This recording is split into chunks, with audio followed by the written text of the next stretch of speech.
Hey there, how's it going? My name is David and you're watching Kyosho RC. Welcome back to the channel and welcome to another one of my semi-regular RC garage updates, vlogs, basically just things going on behind the scenes.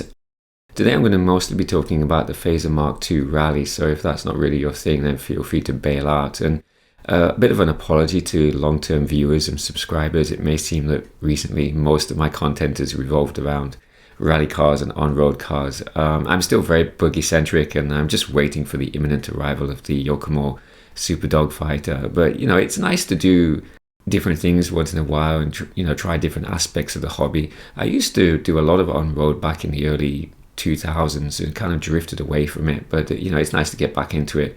So today I'm going to be talking about, this is going to be my final thoughts on the Phaser Mark II Rally. As you can see from the footage, I'm not at Kyosho, my usual circuit. I took the opportunity to go out to a new circuit in Yamanashi. It's about 30 minutes drive north from where I am, a place called Checkered Flag. I'll do a proper introductory video at a later point, but for now we're just going to talk how the Phaser did on road.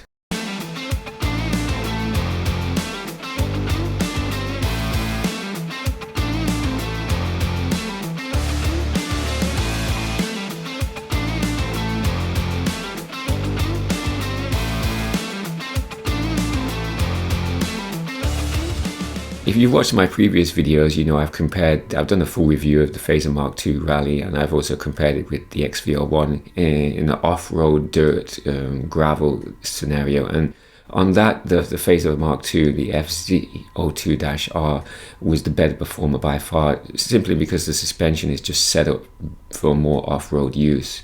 My XV01 had quite a few modifications done to it. One of them is it's just got stiffer suspension, TRF dampers, and they've been set up from the get-go to be more on-road orientated. So I thought it'd be interesting to take them to a proper track, on-road track, and see how they compare.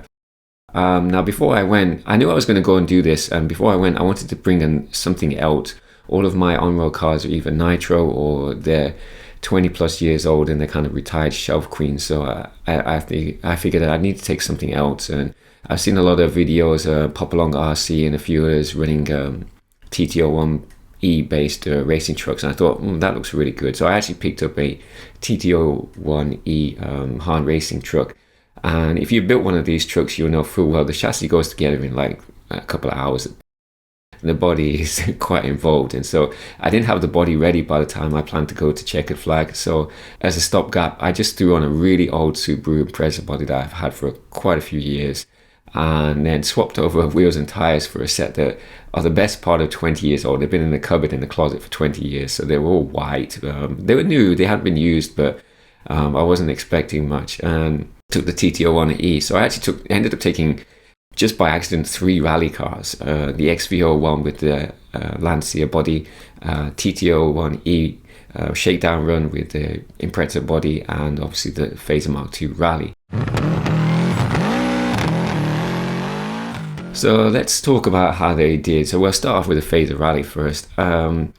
It was the fastest on the track by far, by virtue of the fact it's got a 14-turn single brushed motor. My XV01 runs the GT tune, and the TT01E was using a G-Force 17.5-turn brushless combo. Yeah, it was the fastest on the track in a straight line, but that all fell apart rapidly when you came to a corner, because it was just, the suspension is just too soft for track use or on-road track use. With rally cars it's always a compromise, isn't it? It's you can have stiffer suspension, which is going to be better for like on-road portions of rallies or rally stages, but it's going to be worse when it comes to off-road and vice versa. And yeah, the Phaser Mark II is exactly that. When you get to a corner there is just so much body roll and lean. It's still got plenty of grip and it corners really nice, were it not for the fact it's just got a lot of body roll. But if you do go too fast into a corner, it will start to, well, you'll know you're going too fast because you'll hear the body, the sills actually scraping on the ground. And if you go any faster than that, it starts to lift tires up and is on the verge of rolling over. So yeah, in a straight line it was by far the quickest, but once we got to corners, yeah, I couldn't corner anywhere near as fast. Incidentally, I swapped out the rally block tires that came with it for a set of Phaser Mark II on-road tires. That helped with the grip. But yeah, the body roll was always an issue. Incidentally, I was a bit surprised at just how quickly the Kyosho Phaser Mark II on-road tires wear down. It's like unbelievable. A few battery packs and they were already showing significant wear, so I was a bit surprised by that. As you would expect, the XV01, yeah, it drives so nice. The motor being right off the front end, in front of the front axle, it's got a very, like I said before, it's not a unique driving dynamics, but it's very nice driving dynamics. There's very little understeer. It corners really nice. With the dampers that it's got on it, the springs, the oil, pistons, it corners very flat. There's a little bit of body roll, but you know, its corners so nice. Unfortunately, it just didn't have the speed, the GT2 motor and the gearing that I'd got in it. It's kind of funny because out, you know, in forest paths and stuff like that, all of my cars can seem plenty fast. Even at the park, they seem plenty fast. But I took them to Checkered Flag, you know, and watching them go around, it's like, I don't know, they just seem so slow in comparison when you run like quite a large outdoor open on-road track. They all felt like they were a bit underpowered, to be honest. Yeah, so the XV01, yeah, around the corners it was really good, but you know, it didn't have a lot of speed, and aside from a couple of hairpins, I could pretty much stay full throttled all the way around the track. But by far it was the best on road, even with the standard rally block tires on. I didn't swap tires over. To me, the surprise was the TT01E, because I'd built it up as a truck chassis, and so it got the truck bumpers on front and rear. In order to put the Subaru body on, I had to pull the front bumper off, but the rear plastic truck bumper just stayed on. It was actually under the body. And like I said, it got a set of almost 20-year-old touring car tires on, brand new, but nevertheless 20 years old, and a G-Force 17.5 turn brushless combo, and it drove really well.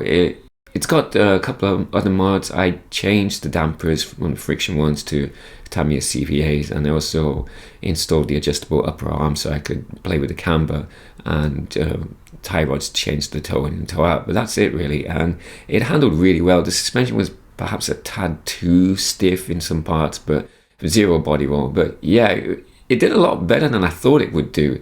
And you know, considering it's a TT01E, you know, complete budget racer, yeah, I was very impressed with it.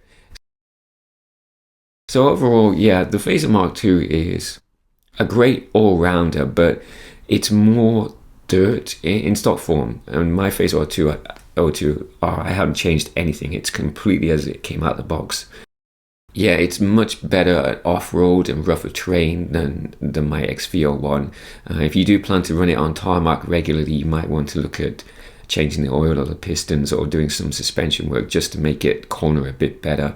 Yeah, but overall, I'm very, very pleased with the Phaser Mark II Rally. It looks fantastic. Everyone at the circuit was commenting on how nice the body looks. Unfortunately, it didn't stay nice for long. The XV01 was so easy to drive around. The TT01E was so easy to drive around, but this Rally was a bit of a handful, and especially since it's been the best part of 20 years since I've ran on an on-road track. So, you know, it was a bit of a learning curve for me as well. When you're used to driving off-road all the time, especially in an indoor carpet track, it's just totally different. And so I had a few disagreements with barriers, and so the lovely body doesn't look so lovely anymore. But, you know, that's a rally car for you. Anyway, that's it for this vlog. I'm going to do a proper introductory video to Checkered Flag at some other point. I definitely plan to revisit there. To that end, yeah, I've been spending more money. I've got an on-road kit. Or will be revealed at a later date. I'm currently just waiting for the Super Dogfighter to arrive, and then I'll be getting on with that build. So thank you very much. This may be my last video for the year. If I do have time, I may do a final end of the year wrap up. If I do, stay tuned for that, and I'll see you later.